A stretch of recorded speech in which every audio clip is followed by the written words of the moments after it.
você tava na sua vida quando isso aconteceu? Porque você parou a faculdade porque você engravidou, foi isso? Foi. Não exatamente, é porque assim, sim, porque eu engravidei, mas foi durante o processo de gravidez. Porque durante a minha gravidez foi meio que de risco. Uhum. Eu tive Covid grávida, e depois meu bebê tava com restrição de crescimento, aí depois eu tive perda de líquido. Aí eu também passei por algumas coisas na gravidez que deixaram isso mais, né, assim, mais... Ficou pior. Uhum. E aí depois, eu já tava com bastante risco na gravidez, logo ali pros 6, 7 meses. Eu já tinha tomado até corticoide, né, porque o médico já tinha me avisado que podia vir aí um parto prematuro. Uhum. E aí... Isso você ainda estava na faculdade? Isso eu ainda estava na faculdade. 7 meses, mais ou menos. Até os 6 meses. Tá. E aí depois eu Você já tinha o quê, não... 20? 21? Isso. E aí depois eu não consegui mais acompanhar. Só o desespero de que, meu Deus, eu vou ter um neném. E assim, eu achava que ia ser normal. Eu falei, vai sair de dentro de mim. E aí eu fiquei desesperada mesmo e eu parei. Tipo, foi um momento conturbado. Foram acontecendo muitas coisas, assim, atrás da outra. E Na sua aí vida pessoal? Na minha vida pessoal. Uhum. E aí eu não consegui conciliar as coisas que estavam acontecendo com a faculdade.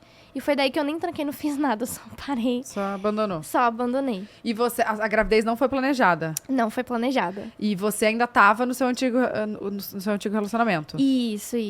Vocês separaram depois que ele nasceu? Não exatamente.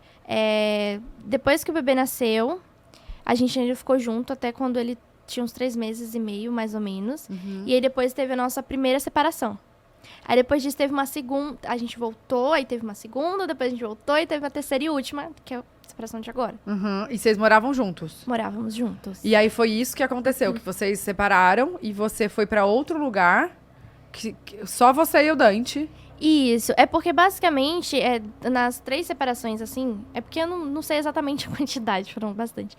Nas separações, eu sempre falo assim, a gente foi largada, né, porque foram criadas situações onde não fui eu que tomei a atitude de chegar e sair, entende? Por exemplo, na primeira, eu vivi um relacionamento abusivo. Então, quando eu já não tava aguentando mais, meu bebê, ele nasceu prematuro, então ele veio pra casa uma situação assim delicada e tal. Então tem toda aquela questão da prematuridade, do medo. Pra vocês, mãe de primeira, eu nunca tinha trocado uma fralda, aprendi na UTI com as enfermeiras. Ele ficou na UTI? Foi 1 mês. Nossa, Isso, ele ficou 1 mês na UTI e só depois ele voltou pra casa. E voltou com vários riscos ali. Ele era desse tamanho, assim. Meu Deus. Ele nasceu com pouquíssimos quilos, eu acho que você chegou a falar. Foi 1,4 kg. Foi. Gente, e assim, ele é realmente uma porcentagem... É um milagre, né? Aham, Porque... E ele nasceu... Ó, a minha bolsa estourou com 7 meses. Uhum. E aí eu fui pro hospital e o médico falou assim, ó, você vai segurar. Porque quanto mais tempo dentro da tua barriga, melhor. E aí a gente vai repor com o soro fisiológico. Porque a bolsa tinha estourado, com soro na veia. Uhum. E aí eu fiquei tomando soro. E eles vendo se estava tudo certo. Até então tava tudo certo, tava batendo. E o coração tava batendo. E aí o que aconteceu? Ele fez cocô dentro da barriga. Teve um E mecônio. aí teve que ser parto cesáreo de emergência. Uhum. Nossa, eu não sabia que se estourasse, dava pra manter ainda o bebê. Dá. Eu também não sabia. Aprendeu Eu aprendi vivendo. da pior maneira ali. Eu ficava morrendo de preocupação. Eu falava, esses médicos tá doido, tem que ter logo e tal. E aí, assim, tinha alguns médicos ainda que falavam, você quer ter normal, você quer ter cesárea? Só que, assim, a médica que fez o meu parto falou que se eu tivesse normal, talvez não teria sobrevivido. Caraca. Entende?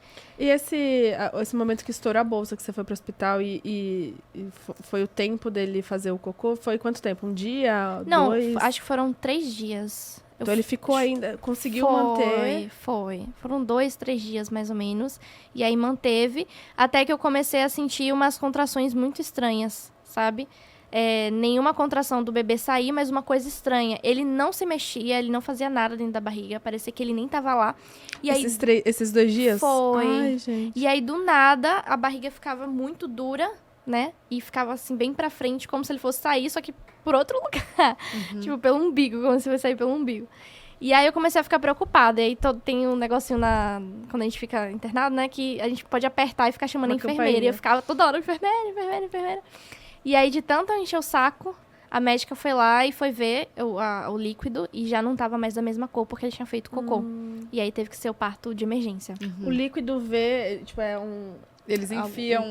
tá. Não é um eles ultrassom abrem. que consegue ver não, ali. eles abrem. É vaginal, é? Eles abrem e, na verdade, eles não precisam nem tirar. Com uma lanterninha dá pra ver. Dá pra ver. Porque como eu tava tendo perda de líquido, sempre tava saindo líquido. Entendi. Então, eles só estavam vendo, só ia ver mesmo o que tava saindo ali e o que tava saindo já não tava mais da mesma cor. E aí começou já... E isso faz... Quando eu fui pro hospital que a Bia foi nascer, a médica até chegou a suspeitar de ser mecônio, porque as minhas contrações estavam muito, assim, frequentes, uma atrás da outra.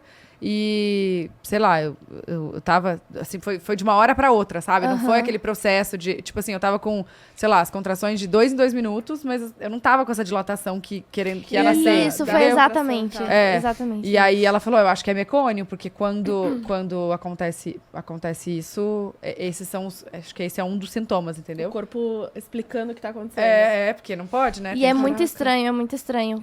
É um risco muito alto. Você percebe que não vai nascer, mas parece que vai nascer, porque fica ali, fica um rebuliço na barriga, é estranho demais. E o corpo, assim, o corpo humano é muito surreal, né? Porque avisa, porque mostra tudo, é só você realmente sentir o seu corpo. Né? Que bom que você...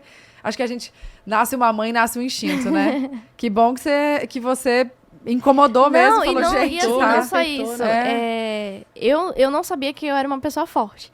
Porque, assim, quando o meu bebê nasceu, é porque, na verdade, eu nunca me interessei pela questão de ver como é um parto, do que acontece, do que faz. Tipo, eu tive cesárea e eu não sabia que cesárea tem que cortar umas 7 camadas, né?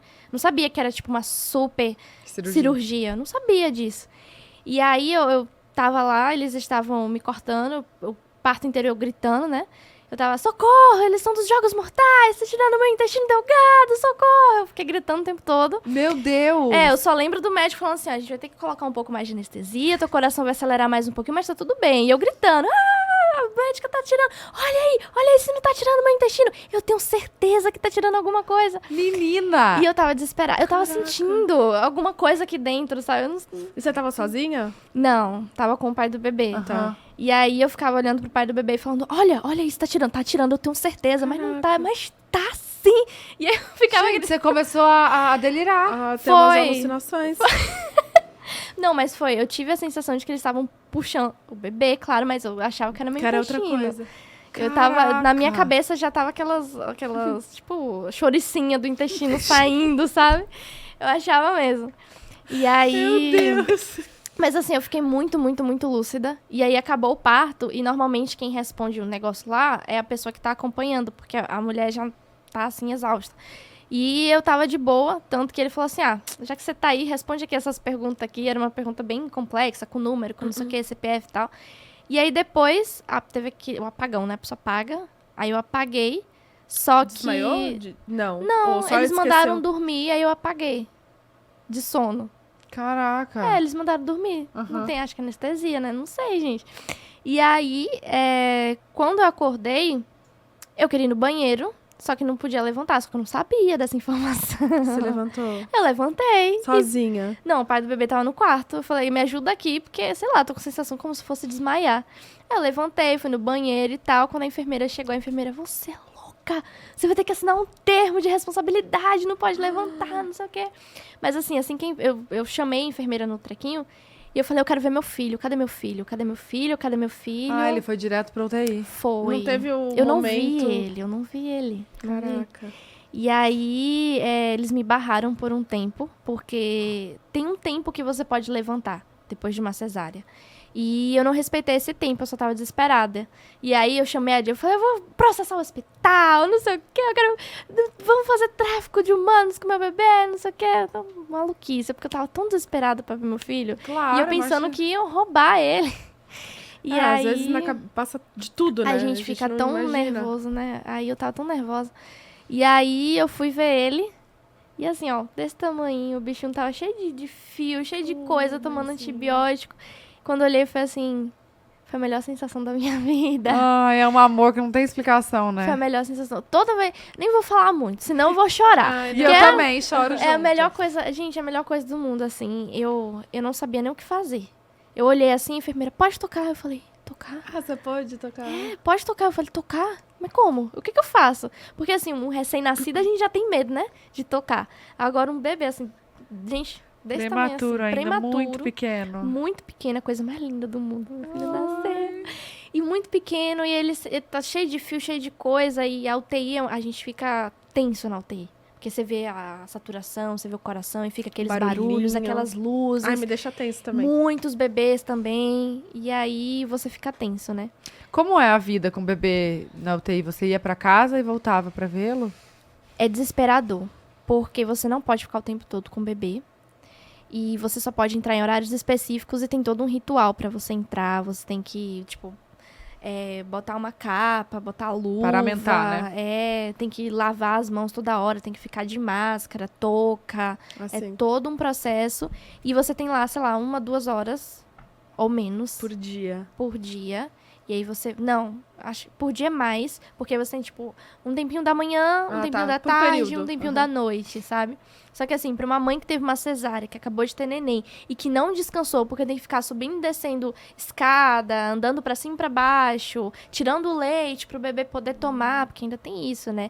O bebê prematuro, muitos, principalmente o caso do meu bebê, que foi de 1,4 kg. Oi, 1,4 kg. Acho que é prematuro extremo que fala, né? O dele não? não foi prematuridade extrema, mas foi com restrição de crescimento. Ele foi um bebê pig, que é um bebê pequeno. E aí, ele não nasce sabendo mamar. Então, ele toma leite pela sonda. E aí, ele ficou mais ou menos uns 10, 15 dias com a sonda ali, tomando leite. E eu tinha que tirar leite no hospital e ficava lá tirando leite, tirando E leite. você teve leite? Já? Tive. Olha Minhas só. tetinhas não tem nem dedo. Mas pense que deu leite. Até hoje, só apertar sai leite. Caraca. De um milhozinho. Mas é sério. O corpo é muito doido, né? ela. Porque Mas é hoje verdade. o milhozinho. Mas é verdade, tem hora que eu falo assim, será que sai leite esse negócio aí? Eu aperto assim, saiu. É muito doido. E eu tive bastante leite. Porém, eu muito não bom. conseguia amamentar ele. Porque, beleza, eu tive ele, aí ficou 10, 15 dias na sonda, depois ele vai pra chuquinha, que fala, uma mamadeirinha pequena. E aí, só que é muito difícil também pra ele se acostumar na mamadeirinha, porque como ele não sabe sugar, ele tem que ficar fazendo fono, tem que ser com o dedo e mexendo a boquinha dele. Só que até então ele ainda tava na UTI, então quem fazia isso eram as enfermeiras. Aí perto de ir pra casa, que é perto dos 2 quilos, e também sem risco, elas vão ensinando as mães a dar o leite pro bebê, né? Porque como eles têm dificuldade, os bebês prematuros têm dificuldade de fazer esse movimento de sucção, você tem que aprender como contornar essa situação e fazer seu filho comer. Meu Deus. E aí, eu fui aprendendo como oferecer pra ele. E aí, chegou um momento que foi, assim, uns 4 dias dele ir pra casa, mais ou menos. Ela falou assim, agora você já pode dar lá leite no peito. E aí, começou o processo, né? E, assim, ficava a fono, ficava a fisioterapeuta, alguma coisa assim, perto. E só ensinando como fazer a pega correta, ensinando como dar leite para um bebê prematuro que não tem noção de como é sugar pelo peito. E era isso.